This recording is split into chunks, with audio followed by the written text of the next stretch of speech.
Entimekai Ekofado can sing be Abrana already in the last State of the Nation address. Oka said, we should leave posterity to be the perfect judge of his administration. Yes, my time. Time and a judge as to whether I said or your crom for or an appointees, only a crom for, and as only a crom for. And finally, so can say that the case says I got to $100 million a good personal. OSP, Cecilia Dapaah, Office of the Special Prosecutor, at the final report about one thing, no Chilemua. See that case, there's no corruption. Yes, there's no corruption. I'm what I say, that's what you're I'm a man. Ever comment section. I have Penyah Vlog Media. Let's say any demo. Over like a video, no doubt, my subscribe button, number click a notification, latest updates. Now, you're watching the mammy. Ever comment section. Let's say Baswa. No, she be the more for so any be ashes. It's back a Ghana, Hanipo just a ya tagino. So what you're crum for?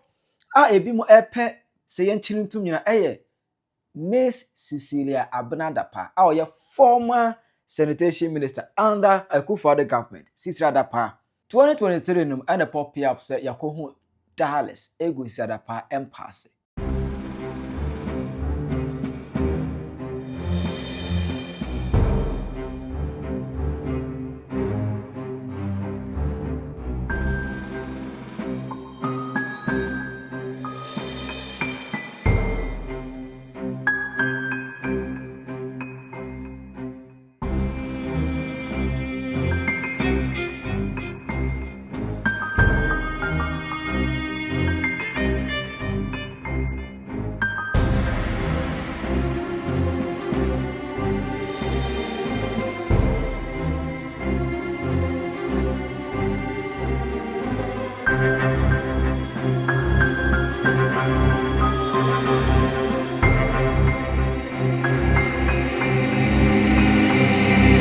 Yakohu dollars, some millions of dollars. One of them.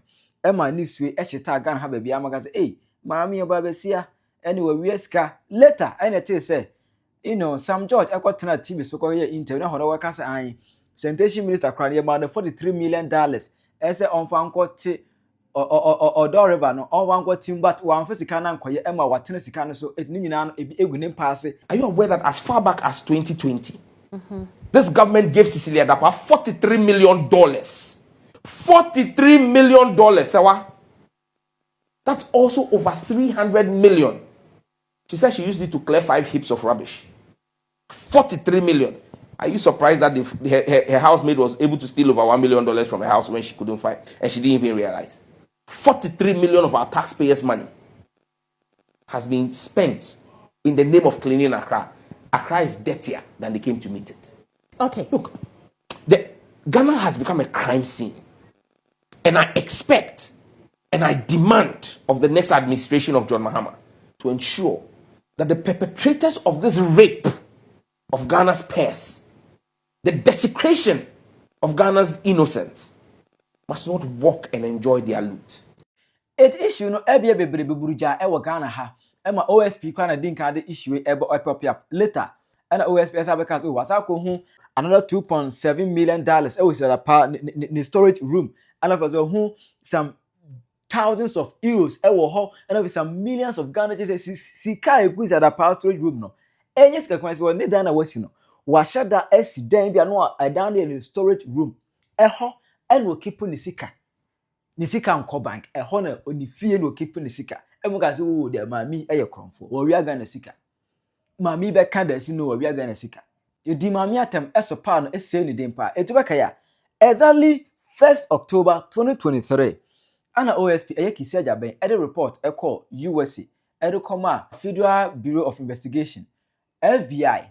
Na ne bote nyina ne say okay what is Cecilia Dapaah we make property or japade e wo USA agent e ho no omunya nhwemu e wo ho ema no. Bureau of Investigation FBI ebo US abrochimemu eba beka bom na omayenhwemu afa onmunyamfo Cecilia Dapaah kaneswafo ana wo hwe ensuwensuwa ena afei ahonidie ensem so mo ba be hwemu e de afa na japade ahodo ene ne sikasem na enkoye maami nko a na emom woni na associate na wo mo ne omo ye adwuma nyina e wo sikasem mu no ena san hwehwemu yi e ba beko e de afa wo mo ho na ne enti a eye OSP ene FBI for akambo mo de san hwehwemu yi e ba be hwehwe so ene se omo pese na japade ne financial transactions ene bibibia wo ye bia no pese omo hwehwe se enam emra kwan so ana esan se maami wo di dwa e wo Ghana hanom ene US abrochimemu nyina wo sendiska efre omemu e de kohodom ena afin so de bifri honom so eba oman Ghana mu ntom hwehwemu omo ba be ye no omo de ba be hwese bibibia wo ye no enam emra kwan so ena afin so na japade no kwan be so adwuma ben na wo ye anase eniema ben na nensa hyemu a ama no enya san ahodie ni nyina no enu nti se esi ane de enye OSP nko a ena eba be ye nhwehwemu ni sesei FBI for US abrochimemu eba be kom ho na ometimi ayinhwemu e de afa maami ne nsem no ehwe maami ni sika semu ne japade no kwamra fast onya sikan ede ye ti omnya hwehwemu e wo honom enti or report or the petition e come FBI in 2023 October 1st 2023 from there next about done politics hey Lawyer Martin Kwewu e kwotena ha no wakoka ne de Captain Smart e kan ne de se wo hwe sika akopie Cecilia Dapaah fie any commentaries about wo ho trying to justify that personal vote na who say presenters can be other people to say they can yes as about some crowd who say one say madika ka say obi or assassinate democracy no bia no or try to either buy off the media or cow them into submission ebi na ekoso no because how dey we no ka enye responsible journalism say obi abegina baabi I could defend this type of thing. Just obia edi maami atem se maami eye kronfo. Obia edi maami atem ema president no Madam Cecilia Dapaah ono akasa resign. Ono resign from sanitation minister to ono akasa de dibre eto from ema adu any for journal so the politics. Ye nyiro okrom ha. Hey TikTok on kono ye di maami atem asem e court OSP kura no cause yes say oko court wa you will be a friend presumption of innocent and it says say a person is innocent. A person who is accused of any crime is innocent until proven otherwise. But report kura nya mai na ya start condemn say maami e kron for we sika obedem obeye say onko dem e maami na minim say asem no enya no kre every say maami wabobra by some maami ewiska ama won say Ghana politics ye kan ema ebeye solid propaganda against MPP and it's for you see this as instrument to tarnish the image of MPP to Ghanaians emekwa about to who they see MPP elusi na ya point ye we about to na February March mu ana OSP ebeka say ekisi ajabe ebeka say ehon na obechire cases eguni na so corruption scandals e cause so in the previous government eguni na so all him emu ana betu oh Cecilia Dapaah case nkwa na nko si de achire onya ye Cecilia Dapaah when in May 2024 the then head of IOCO returned the docket back to the OSP. The OSP didn't comment, did it? We didn't express an opinion as to whether we agreed with its conclusion or otherwise, or as to whether we agreed with the Attorney General then. We had investigated the matter. We had hit a wall in terms of our mandate. We were seeing things that looked like in the province of IOCO's mandate. So we sent the docket to IOCO under referral, under provisions under our act. Not for them to go to court, because we didn't think the docket was ready for prosecution. What we suggested was do your own investigation, commence your own investigation to see if you will see conclusions of what we think we are seeing. They returned it to us wholly and said they didn't have any basis upon which to commence investigation. Now a year later, there's a new leadership. The new leadership has requested for the docket that they want to review and commence investigation. So we've given it back to IOCO under the new leadership, and we have promised them our full collaborative support and partnership in respect of their review and investigation. Shouldn't you be happy that someone wants to take action and not someone who just closes a file and says, I can't even open up to investigate. And someone always be kind so na be asem we bibia en free mama maame no innocent but just that politics anankofu emu ebusia from there na abi mu astarte I OSP kra no wache ba na wosenka Cecilia Dapaah edem ema adwene Cecilia Dapaah ye no yehu Dallas ewo ni fie na yekoye investigation no yehu Dallas ewo semija mfika mu eno de no obi anya interested yehu da semija mfi say adan na wo movie a you're moving with this bunch of dollars in your car obi anya interested ese okay de yenko ni fie kwa investigation ko say o sika ni gufie a Semijemfi was moving with bunch of dollars in his car. Obi anye interested. Ese okay ni nko hwe Semijemfi fie nko hwe ne dem. Dollars ne hefa no keep ogu a opia ODP. Obi anye interested. And amon kwa kan Semijemfi a ga say omunyaye. Sira peska wa wi aye ma ye ne dey. Just because e ko hu dollars e we say Dapaah edem. E je say e mo na semiem. Na busia that ensem na ebetwa Ghana montene so no.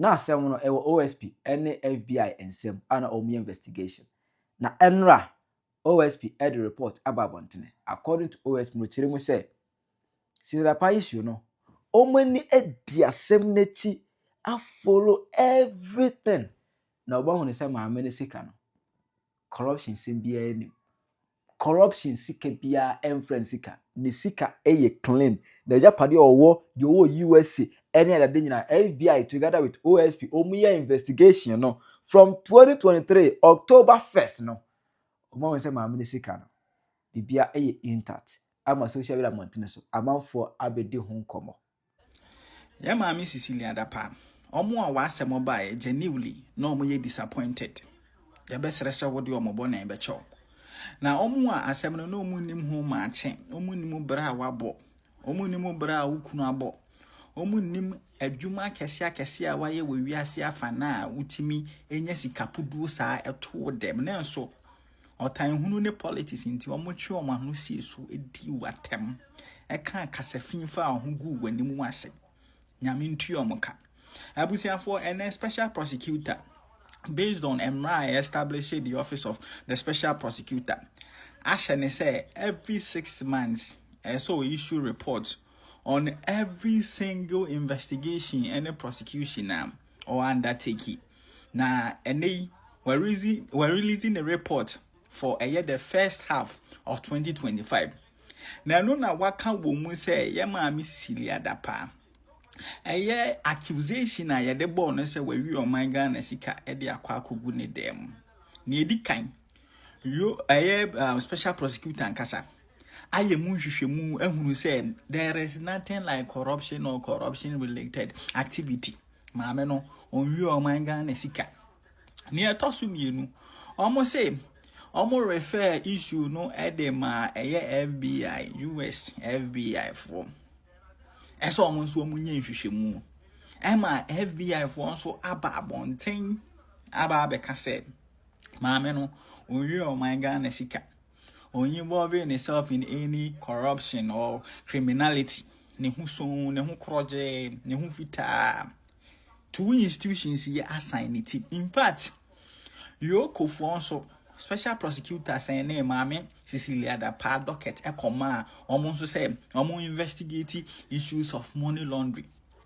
Emma you for responded to a special prosecutor and say sa asema amode bo maame enye the main accusation iti monko na monsan brabim ama special prosecutor say wasan forward the docket no akwa eye yuku but ni nyina enkosi aga the main accusation ye de bo maame Cecilia Dapaah say we o man Ghana sika or ye corrupt or ye Ministry of Sanitation say then we sika o man Ghana sika bi e so mo de kwoti odom afa ne nsase ne ade nsem bebre ye ka go na so nanim ase no ene aba betodwa say enye nokore ebre bi me ye video chirechire mu adwuma maame no waje woni wiase a obae as far back as 1983 maame no na wo ye adwuma agi sika in dollars Oni African Union aye adwuma, oni ECOWAS aye adwuma, oni United Nations, Almighty United Nations aye adwuma,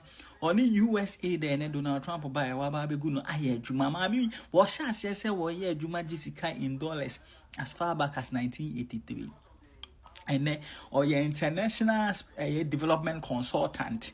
Our name multinational companies and name big multilateral organizations. Yeah, Juma or Jessica with dollars. And this woman can afford that lifestyle. She can have even 10 million US dollars in her house. And you will be sick and walk Korea. One more train, one more scene to dinner them. Namina Triamoka. All I'm saying is that Madam Cecilia Dapaah, with her age, if you remember, she was also a minister in President Kufuor's time. And everything she said she has done. The NDC, Okujeto Ablakwa, and all of you were on her case because some money was found in her house, $1 million. And you said she doesn't deserve it. She doesn't deserve that money. She cannot show us where it came from. Even though the special prosecutor, who is the one who is actually investigating it, has come to tell us that he hasn't found any cause against her. But at 69, almost 70 years, she doesn't deserve to have that money. We know who her husband is because you have brought in Ablakwa's wife. Who is Cecilia Dapaah's husband? An accomplished architect. And we all know how much he earns and what he's worth. But you sat in this country and told us that Madam Cecilia Dapaah is a thief because that money was found in her house. And I'm saying that you are telling me today that it is okay for Honorable Okujeto Ablakwa and his wife, who are less than 50 years, and his wife is now a managing partner at a law firm. Okujeto Ablakwa has been an MP for how many years? I think 3 times. 3 times. That's about 12 years. Yes. They deserve. It is okay if they are able to afford a place at Airport Hills. I'm just putting the two together. Until the special prosecutor finds Madam Cecilia Dapaah guilty of something, you do not have a right to accuse her like you did and watch her pull her through the gutters when she's twice the age. She and her husband, twice the age, twice the experience, twice the money. That you are now telling us that now you deserve it because your wife is a senior partner. There's nothing wrong with her being a senior partner. I mean, she's worked hard. She's worked hard for it. In this country, we should all understand that people work hard for their money. The fact that somebody has money does not mean the person is a thief. And Cecilia Dapaah, or 70 years. Cecilia Dapaah, ne Nukuno, ne Numa wa BB. And the Ghana for catcher and say, Cecilia Dapaah ain't me enya $1 million. Ewan fee. Name Okujeto Ablakwa on your Jumada. Ebit menya $1.4 million. And they are current for just 8 years. And the Ghana baby hypocrisy agro to no. I was a Ghana sign call near Cecilia Dapaah. If you say Cecilia Dapaah, I was 70 years. Why you be brave? Or no can say what the personal assets. What you declare an asset at Wabontini. Nasa Cecilia Dapaah, Ekura, you who Cecilia Dapaah $1 million, Cecilia Dapaah, Edem, and I am passing. Nasa Ghana for Babontina be dimmer me we yatem 70 years, our Bobrao. Na ene Okujeto Ablakwa was a one photocopy pen away. Ekura enya $1.4 million. And they are high down for just 8 years. Oh, Airport Hills. Or no dear, yes, one year or a shrub for. Papa G once said, this guy with sharp teeth, they will slaughter. Professor Thanos once said, I'm a my person, as from Jinan's mepe. Minia, Ariho, Sembiariho, pa. Let's go back and apologize to Cecilia Dapaah. The office of the special prosecutor. Now, we follow ye. These same people should start and investigate Samuel Okujeto Ablakwa. This guy, we will tear you apart. Okujeto, it is not out of enviness. Nemo, we want to put you at where you belong to. he who preaches equity must always come with clean hands.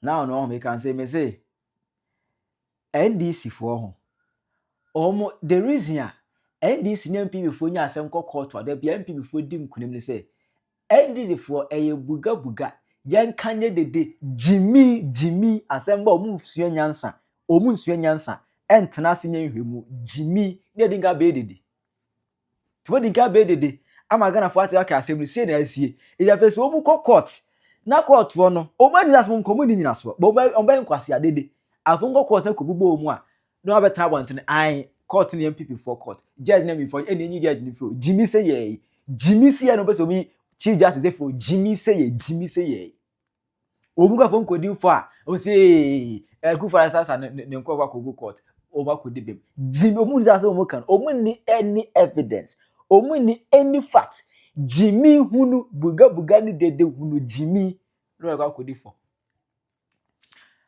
MPP nice say omu ya soft because if I were Cecilia Dapaah ba now can nipa kan me si wo mu wasase wese no do nyame nipa kan me si wo mu no and I will track TikTok videos nipa kan me si wo mu Ghana Krodua we mu no come ntimi nyina no if I were Cecilia Dapaah nipa kan because now go to TikTok track it you could see how the NDC picks how those animals they spoke against this woman on TikTok over talk videos you can search it and can see me see siw emmoa bi wo kro we mu no ka je se mo ko fanya me na be pa me ma chew se bi Cecilia Dapaah ka me siw moa bi ko nipa bu they don't deserve to be called humans they are just animals in human covering oma Jimmy straight oma Jimmy asamba munya obotenya nhwemu na Jimmy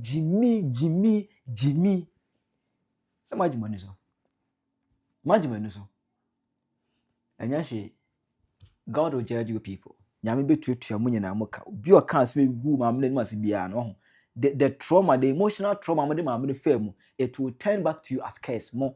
No me be di mochi. And ade amode ma ame we fa mu, no me ebeda ne no me abedi mu mochi. Mo NDC mo di tan obi a wabobra. Mu obi a wabobra wosika bia na mo intimidate na mo hunahuna na mo asay ni din atre Ghana wo se wa wi o man ni sika. Jimmy muni munyansa de bobra pesca obi ni munyansa de bobra pesca wo ska na mo tata ni bakro sa nkwase ade ni munyai obi abobra na uni bia bompe nyame ma wonya ska munyai Jimmy no se mo se ni padino no what I say munyai sa Jimmy no sa na na ana hapte company ba omi ade ya to ba wianse nya ba omi ade ya go obetu a kire wa adwene amame e wo comment section Penyah Media Accra.